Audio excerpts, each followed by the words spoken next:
Narendra Modi ji has no right to become the Prime Minister of this country.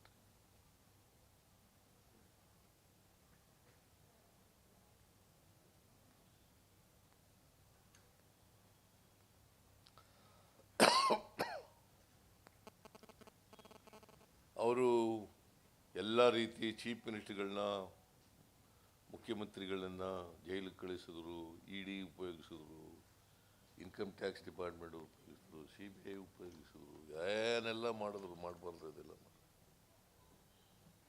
ಎದುರಿಸಿದ್ರು, ಬೆದರಿಸಿದ್ರು, ಜೈಲಿಗೆ ಕಳಿಸ್ತಕ್ಕಂಥ ಕೆಲಸ ಮಾಡಿದ್ರು.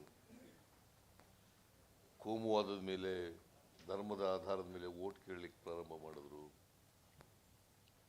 ಜಾತಿ ಆಧಾರದ ಮೇಲೆ ಓಟ್ ಕೇಳಲಿಕ್ಕೆ ಪ್ರಾರಂಭ ಮಾಡಿದ್ರು. As A matter of fact, ನಿಮ್ಗೆ ಅಯೋಧ್ಯೆಯಲ್ಲಿ ಇವರು ಗೆದ್ದಿರೋದು ಯಾರು? ಸಮಾಜವಾದಿ ಪಾರ್ಟಿ ಗೆದ್ದಿರೋದು.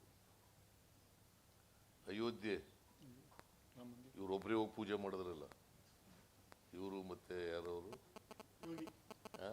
ಜೋಗಿ ಇಲ್ಲ, ಅವನು ಕರ್ಕೊಂಡು ಹೋಗಿಲ್ಲ. RSSನ ಮೋಹನ್ ಭಾಗವತ್ ಏನು ಇವರೇ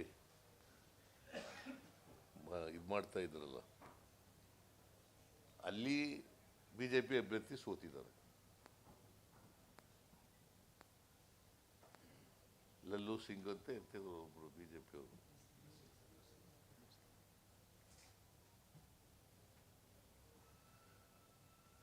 ಸೊ ಒಟ್ಟಾರೆಯಾಗಿ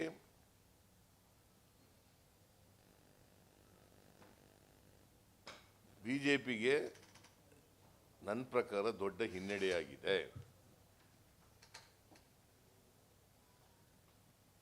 ರಾಹುಲ್ ಗಾಂಧಿಯವರ ನಾಯಕತ್ವಕ್ಕೆ ಬೆಂಬಲ ಸಿಕ್ಕಿದೆ.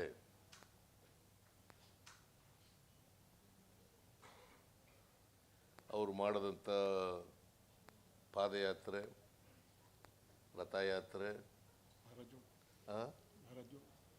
ಅದೇ ಭಾರತ್ ಜೋಡೋ ಯಾತ್ರೆ, ಇನ್ನೊಂದು ಮಣಿಪುರದಿಂದ ಇದಕ್ಕೆ ಮಾಡಿದ್ರಲ್ಲ ಮುಂಬೈಗೆ, ಅದು ಇನ್ನೊಂದು ಕನ್ಯಾಕುಮಾರಿಯಿಂದ ಕಾಶ್ಮೀರದವರೆಗೆ ಮಾಡಿದದ್ದು,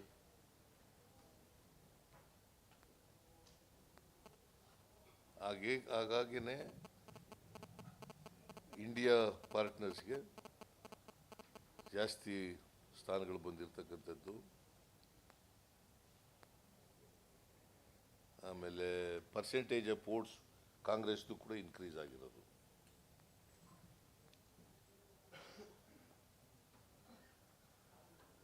ನಾನು ರಾಜೀವ್ ಗಾಂಧಿ ಅವರಿಗೆ, ರಾಹುಲ್ ಗಾಂಧಿ ಅವರಿಗೆ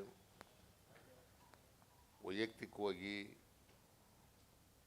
ಅಭಿನಂದನೆಗಳನ್ನು ಹೇಳಲಿಕ್ಕೆ ಬಯಸ್ತೇನೆ. ಯಾಕಂದರೆ ಎರಡೂ ಕಡೆ ಗೆದ್ದಿದ್ದಾರೆ, ವಯನಾಡು ಮತ್ತು ರಾಯ್ಬರೇಲಿನಲ್ಲಿ.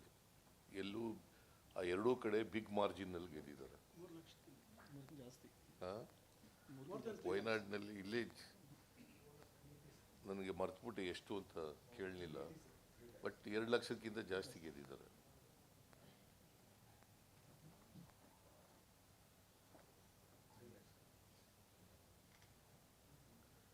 ಅದರಿಂದ ಮತದಾರರು, ಯಾಕಂದರೆ ರಾಹುಲ್ ಗಾಂಧಿಯವರು ಭಾಳ ಸ್ಪಷ್ಟವಾಗಿ ಪ್ರಜಾಪ್ರಭುತ್ವ ಉಳಿಸಿ, ಸಂವಿಧಾನ ಉಳಿಸಿ ಅಂತೇಳಿ ಜನರ ಮುಂದೆ ಮನವಿ ಮಾಡ್ತಾ ಇದ್ರು. ಅವರ ಭಾಷಣದಲ್ಲೆಲ್ಲ ಕೂಡ ಸಂವಿಧಾನ ಹಿಡ್ಕೊಂಡೇ ಭಾಷಣ ಮಾಡ್ತಿದ್ರು. ಸಂವಿಧಾನದ ಕಾಪಿ ಹಿಡ್ಕೊಂಡೇ ಭಾಷಣ ಮಾಡ್ತಾಯಿದ್ರು. ಸಂವಿಧಾನ ಉಳಿಸಿ, ಪ್ರಜಾಪ್ರಭುತ್ವ ಉಳಿಸಿ,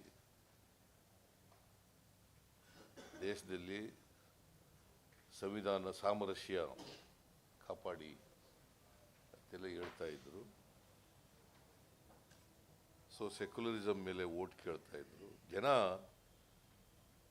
ಈ ದೇಶದ ಜನ ಪ್ರಜಾಪ್ರಭುತ್ವ ಉಳಿಸಲಿಕ್ಕೆ, ಸಂವಿಧಾನ ಉಳಿಸಲಿಕ್ಕೆ ಮತದಾನವನ್ನು ಮಾಡಿದ್ದಾರೆ.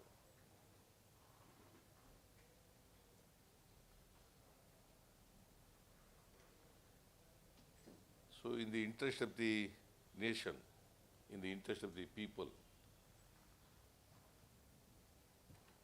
ಜನರು ಒಳ್ಳೆ ತೀರ್ಮಾನ ತಗೊಂಡಿದ್ದಾರೆ. ಅವರಿಗೆ ಮತ್ತೊಮ್ಮೆ ಧನ್ಯವಾದಗಳನ್ನು ಹೇಳಲಿಕ್ಕೆ ಬಯಸ್ತಾ ಇದ್ದಾರೆ. ಹೆಚ್ಚಿನ ವಿಡಿಯೋಗಳಿಗೆ ಪ್ರತಿಧ್ವನಿ ಯೂಟ್ಯೂಬ್ ಚಾನೆಲ್ ಸಬ್ಸ್ಕ್ರೈಬ್ ಮಾಡಿ, ಬೆಲ್ ಐಕಾನ್ ಕ್ಲಿಕ್ ಮಾಡಿ.